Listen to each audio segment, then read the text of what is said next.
தமிழகத்தில் 24 மணி நேரத்தில் மட்டும் 10 படுகொலைகள் நடந்திருப்பதாக வெளியாகியுள்ள செய்திகள் மக்களை அச்சத்தில் உறைய வைத்துள்ளதாக பாஜக மாநில தலைவர் நயனா நாகேந்திரன் தெரிவித்துள்ளார்.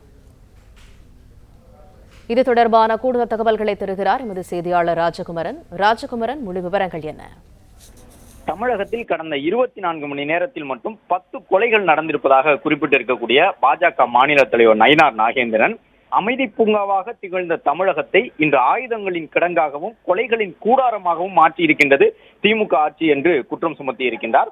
மேலும் இந்த 10 கொலைகள் கடந்த 24 மணி நேரத்தில் நடந்த கொலைகளிலே பாதி கொலைகள் பெண்களுக்கு நேர்ந்திருக்கின்றது என்பதையும் சுட்டிக்காட்டி இருக்கக்கூடிய நயனா நாகேந்திரன், அரசு மருத்துவமனையில் சிகிச்சை பெற்று வந்த ஆசிரியை, நகைக்காக மூதாட்டி, மது போதையில் இளைஞர் ஒருவர் கொடூர கொலை என நீண்டு கொண்டிருக்கக்கூடிய இந்த பட்டியலில் கொலையுண்டவர்களில் பாதி பேர் பெண்கள் என்பதும் மீதி கொலைகளின் பின்னணியில் போதை இருப்பதும் இந்த ஆட்சியின் அவலத்திற்கான சான்று என்று விமர்சனத்தை முன்வைத்திருக்கின்றார்.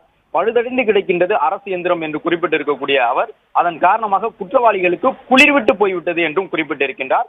ஊர் ஊராக சென்று மக்களின் குறைகளை தீர்க்க மனு வாங்குவதாக கூறிக்கொள்ளக்கூடிய முதலமைச்சர் அவர்கள் முதலில் தமிழகத்தில் தினந்தோறும் நடக்கக்கூடிய கொலைகள் மற்றும் பாலியல் வன்கொடுமைகள் பற்றி தெரிந்து கொள்ள வேண்டும் என்று குறிப்பிட்டிருக்கக்கூடிய நயனா நாகேந்திரன், தனது ஆட்சியில் என்ன நடக்கின்றது என்பது தெரியாத ஒருவர், ஆட்சியின் நிலைகளை நம்ப மறுக்கக்கூடிய ஒருவர் முதல்வர் அரியணையில் தொடரலாமா என்றும் விமர்சனத்தை முன்வைத்திருக்கின்றார்.